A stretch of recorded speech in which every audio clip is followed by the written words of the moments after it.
Hey everybody, happy Tuesday. And like I said, Two Women Talking is going on a brief hiatus. And I wanted to talk about something before Twitch tonight because I've been off Twitch for a couple of weeks because I've been sick and I've been dealing with the the real apprehension of coming back to it. And I'm like, why do I not love doing Twitch anymore? And I realized it's not Twitch per se, though, the idea of doing 3 hours of anything right now is still a little beyond me. We'll see how tonight goes. But it's talking about games in general is not just not fun, it's actively painful now.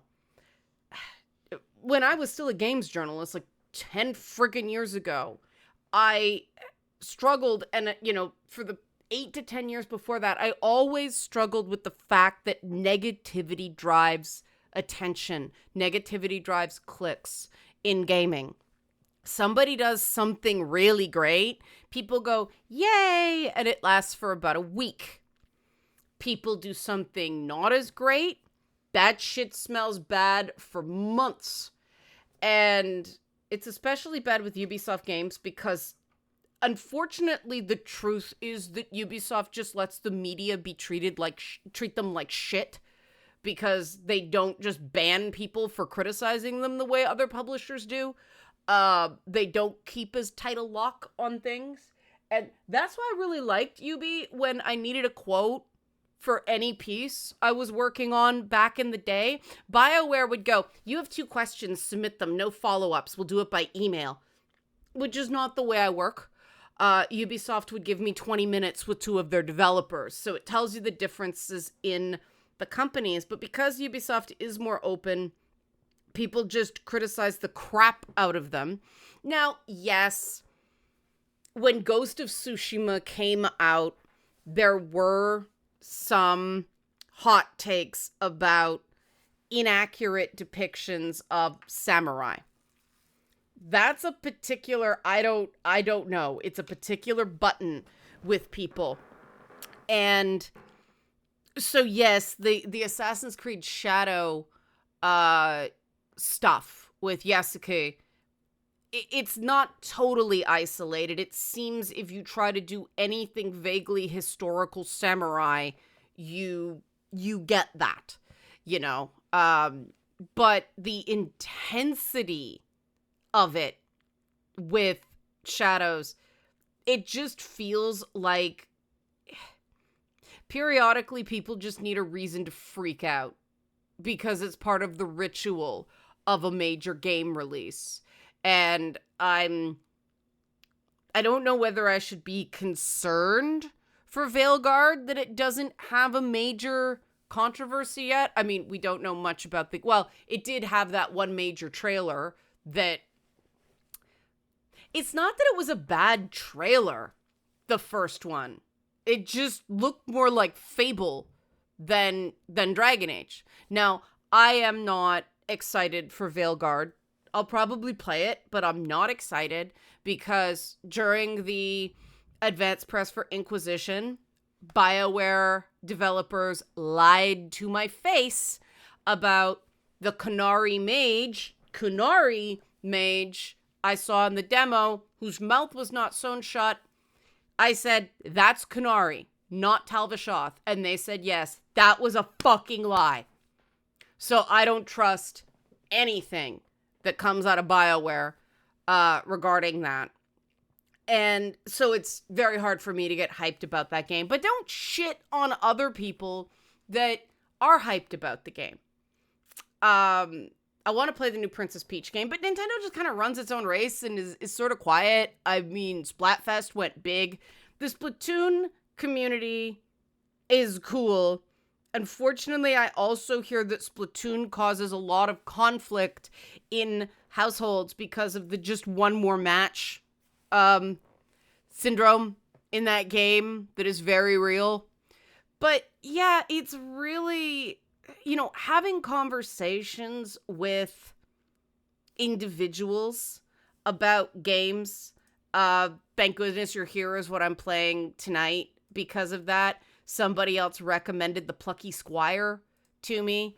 And, you know, these little word of mouth recommendations, it's like, all right, yeah, I'll check those out when I have the time. I still want to play Timberborn, but my sickcation, and my treatment for introvert overwhelm right now is satisfactory. But oh God, that game, you fire that game up, you've played for 2 hours, gone. But my issue with the whole way games are talked about online, the way games are marketed, the way the whole thing is handled, is that it's hard to deal with things that are fun when talking about them is decidedly not fun. I can't say, I'm looking forward to Assassin's Creed Shadows with somebody jumping on me about how horrible Ubisoft are and they pissed off the entire country of Japan and all that stuff. And it's like, they, right from the very beginning of those games, the premise that the Knights Templar were actually a secret, like, evil cult in the thrall of ancient beings that vaguely mimicked the Roman gods was not historical. The depictions of various real-world pirates in Assassin's Creed Black Flag, sorry guys, Anne Bonny and Mary Read were not that attractive in real life. You know, like, they take liberties with historical figures. Benjamin Franklin was not helping the assassins, right? Neither was Leonardo da Vinci. So this one point, and it's one of these challenging things, and I don't want to get into the whole race question, because honestly, I think it's even odds. I think some people are freaking out because he's black, but I also think some people just get, and I say this with love, very fucking autistic about samurai and Japanese history, right? It's like the Star Wars continuum, right? Like, they were space wizard samurai, and so the intensity for Star Wars gets poured into the intensity for samurai. And the truth is that history is messy. There are exceptions to everything. In, you know, France, they were forging the birth certificates of King Louis's consorts. That's where Jean de Berry came from, right? It, like, history doesn't work nicely. And I would love if somebody somewhere attempted to use this stuff. And some historians have tried, but they've been drowned out in just the hate for this game. Like, spoiler, do you really think one of the Norse gods was a dude from Iraq, right? Like, was a reincarnated Isu. Like, okay, God, not real person. However, right? You know what I mean? Every single one of these places and times that they have dealt with has been ish. And it's just these lightning in a bottle where people freak out and they hang on words from developers that, here's the way this works, okay? Developers give marketing something, and then marketing rewrites it, and developers read what marketing gives them, or else no one wants to get in trouble from the marketing department. No one wants to be labeled difficult. And I've heard this from developers again and again and again. And so sometimes they read stuff they don't totally agree with because marketing said, this will work. Of course, marketing's never on the hook when something like this blows up because the game companies just think certain angry portions of the internet are never satisfied. And that's true. some people are not satisfied. And it's very, very hard when something like this blows this loudly, to really get a sense of what impact it's going to have. I mean, Baldur's Gate 3 soared to Game of the Year over bear sex. Meanwhile, a lot of people counted out Alan Wake 2 last year because it was up against Mirage, Assassin's Creed Mirage, and Spider-Man 2.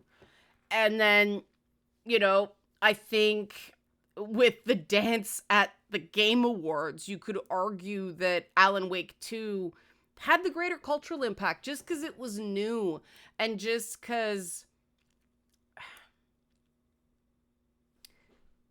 we gotta find a balance of people being allowed to have their opinions, positive and negative, without it getting conspiratorial.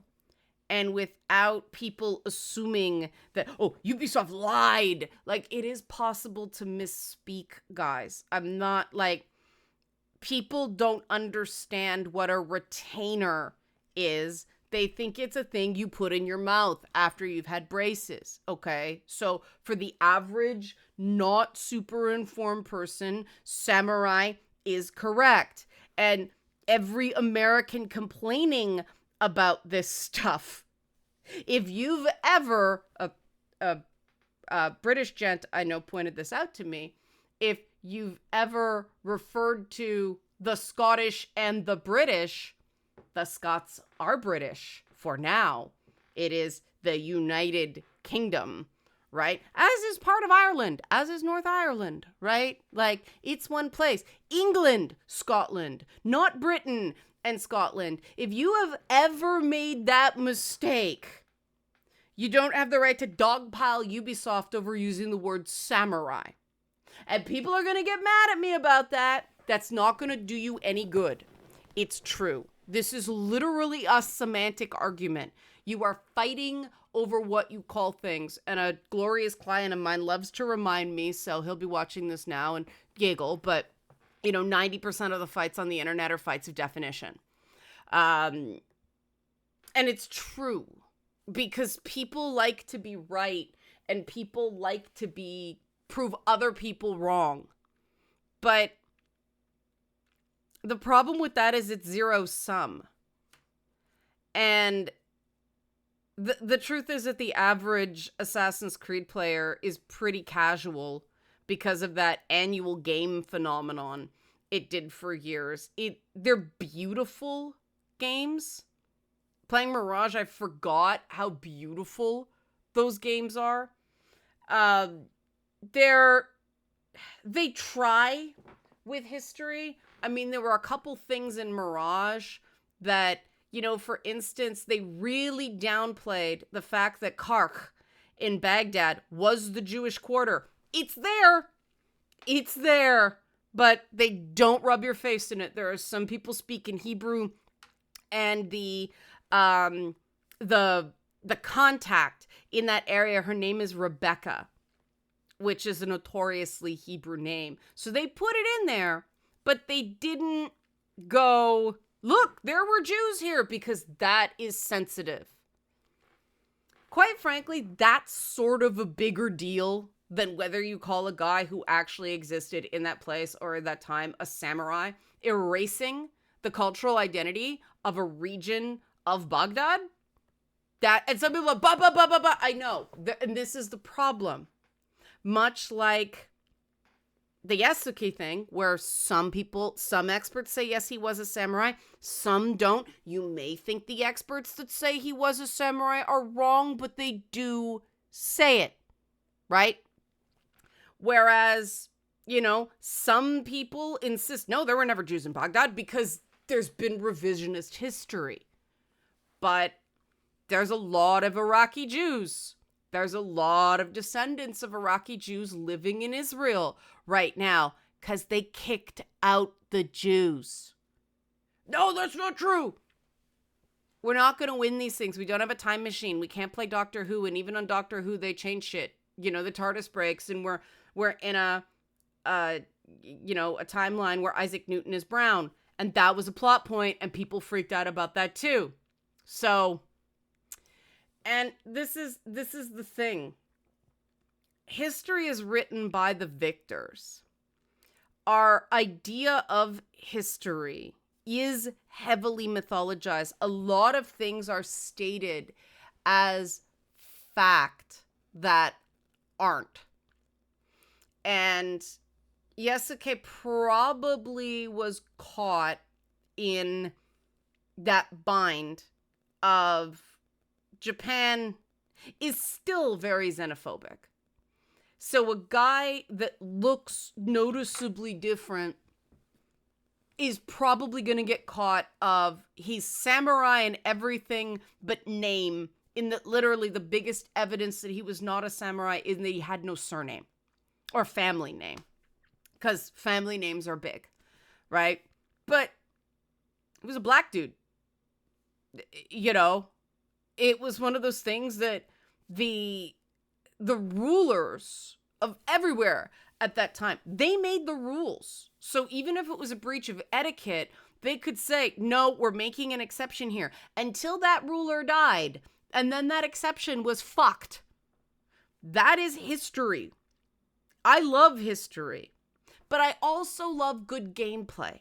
And this is the thing that has made me so sad about the whole Shadows thing. And the reason I'm using this example of why it's absolutely not fun and impossible to get hyped about very much. I mean, Alan Wake 2 was, even that got the fucking, the game is woke, sweet baby ink. Like, fuck off. The people who 5 years ago were saying, if you don't blame the game, if you don't play the game, you can't comment on it, when it was feminist criticism that they believed didn't play the game. But now, did you play the game? No, it's woke. How the fuck do you know if you don't play it? Like, the hypocrisy and the double standards are just infuriating. But also, I looked at that gameplay trailer for Assassin's Creed. I went, yeah, they're leaning into the fact that he can't do ninja shit. No one's gonna be able to hide in plain sight as a black dude in Japan. So they give him this big spiked big bonk weapon. I don't know the formal name for those things. And then they make the female character the ninja. And okay, so you've got two different gameplay styles, which means finally in an Assassin's Creed game, other than the games where, you know, oh, Alexios or Cassandra, Jacob or Evie, it's just purely a cosmetic difference. They are actually making the dual protagonist meaningful with different skills, abilities, freedoms, agency, and personalities. And from a gameplay perspective, I'm like, thank you fucking Christ. About time. I want characters to be characters and to have their appearance and their personalities inform the gameplay, not just be, oh, what validates the player we want to center here. No, if we actually make the characters about the characters, right? You don't want to be Alan Wake. Fuck, you better not be. You don't want to be Saga Anderson. Alan Wake is Alan Wake and Saga Anderson is Saga Anderson. They're full people. They're fully developed characters. That is what I want. I want a good game. I don't want ego stroke. I don't need a character that looks like me, right? Because they don't make characters that look like me anymore. My boobs are too big. But even before then, it's like I could rarely get a character that actually looked like me. They just, oh no, nobody's built that way. The closest I got was Sunset Overdrive. That was an underrated game. But for all the talk about good gameplay, it used to be innovation. I want innovation. That's changed. The bullshit we sling now is I just want good gameplay.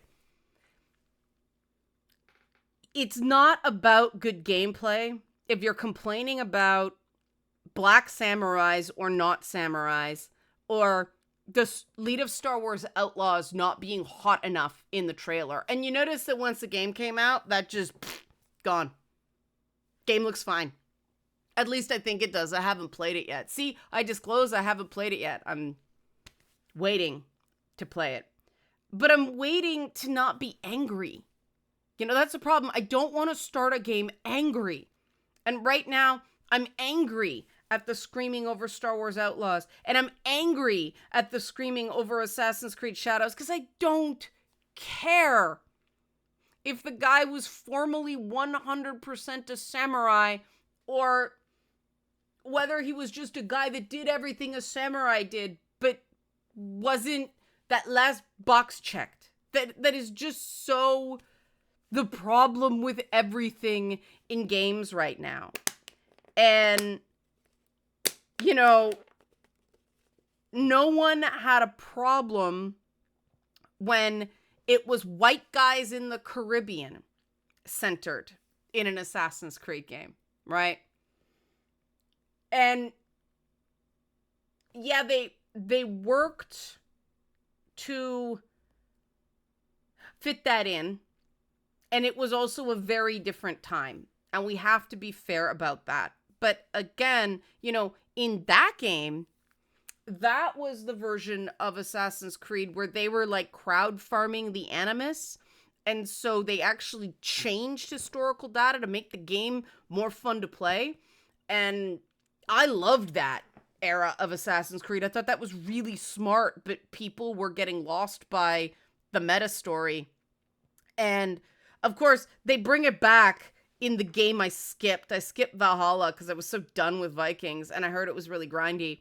Came back with Mirage because it's a classic Assassin's Creed experience, and now I want to play Valhalla because it's kind of cool what they did. It didn't sound cool when somebody told me what happened. In execution is much cooler. So, you know, that's the thing. If you get hung up on a single detail like this, as opposed to going, you know what? I don't like that element, but I'm going to wait for the game to come out. Or I like these other elements. Assassin's Creed Shadows looks like a cool game. Veilguard has not sold me. Not only because I know that BioWare lies. And it's funny, I'm more mad at BioWare for actually actively lying to me than CDPR giving me no access at all, because at least a no is an honest no, right? It wasn't totally honest. We think they're fine regarding certain issues with their female characters instead of actually opening themselves up to maybe a teeny tiny bit of criticism so there could be dialogue only to fix everything I had a problem with in Witcher 3. Yep, I remember that too. But to just lie to me, I can't trust the marketing going forward. But also, I'm not real crazy at the mass effecting of Dragon Age. You know, the 3-party squads. Like, I remember the Baldur's Gate days where there were 6 people in your party. Now Baldur's Gate is 4. And it's like, fuck. But I'm also just kind of done with the telenovela RPG format. The who will you bang element. And that was one of the things that was really disappointing about the whole Baldur's Gate 3 experience for me, and I think I'm still burned with that, is the overarching story in the game. It was impossible to have a discussion about that because people were too busy talking about how they banged Astarion or Halsin, who stinks, ew. But it came down to a subplot. The whole game didn't get discussed much because you know what? The overall story of the game wasn't that good. If they had just taken that boss at, the tower in Act 2, if to the end of Act 2 had been the whole first game, it would have been a great experience with a bit more, restructuring of character plots. But after that, the other two main villains just did not have the same weight. And the third act is half the fucking game. It was bloated and unfinished at the same time. But all anybody cares about is vampire and bear sex. And I just want to fucking weep for everything. But, I mean, and that's the thing. I get feeling like you don't matter in gaming anymore. I know game companies don't give a shit about what I think. I'm a 46-year-old woman. No one gives a fuck about my opinions in gaming. And so, if other people like it, that's great. I got in on the Asterian fangirl discussions. My second playthrough, I very much warmed to Gale, which I know is an unpopular decision, but I like Gale now. People don't believe me, but second playthrough worked for me. I'll talk to people about what they like. I don't have to throw what I can't stand into every fucking discussion.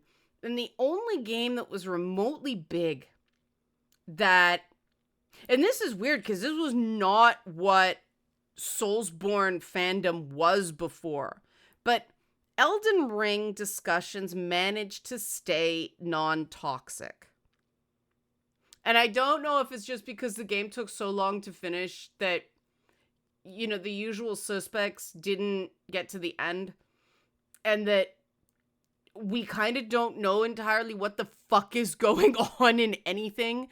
So everybody's just like, confusion. But somehow that game was huge. It sold like hotcakes.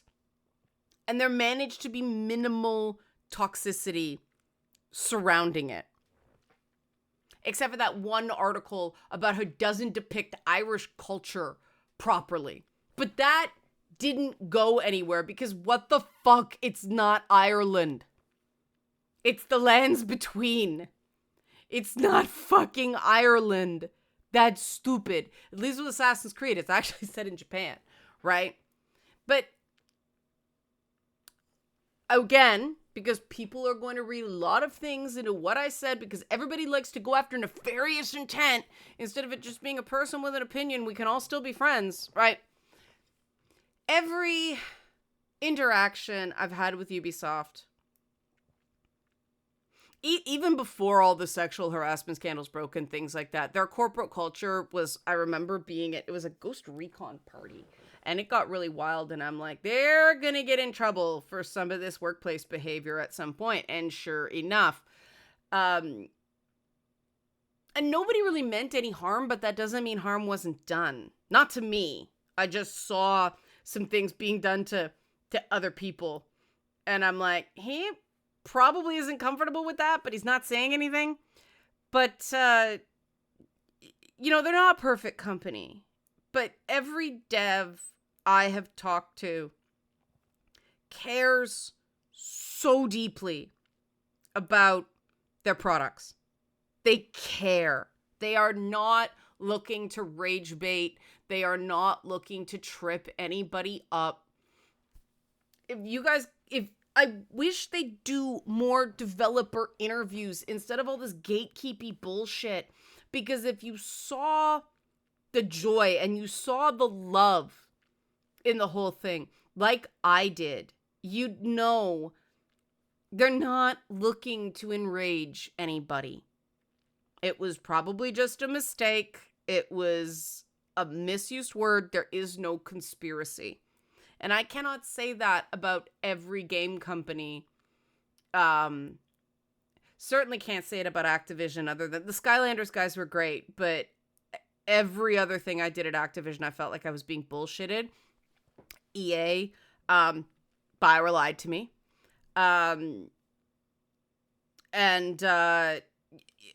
PlayStation's been okay as well. PlayStation is just very rules, right? They are a lawful neutral company. But Ubisoft is not trying to do anything other than make games in increasingly challenging financial circumstances. And whatever some of the other internal problems at the company are, that is true.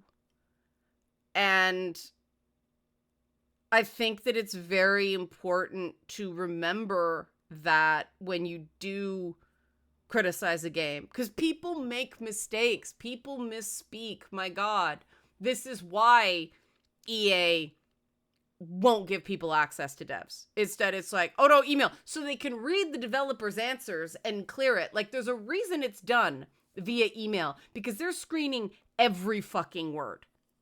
And that's why I refuse to use it. Because no, I need authenticity in my reporting. And that's why I'm not a games journalist anymore, because standards are a great way to not make money in that.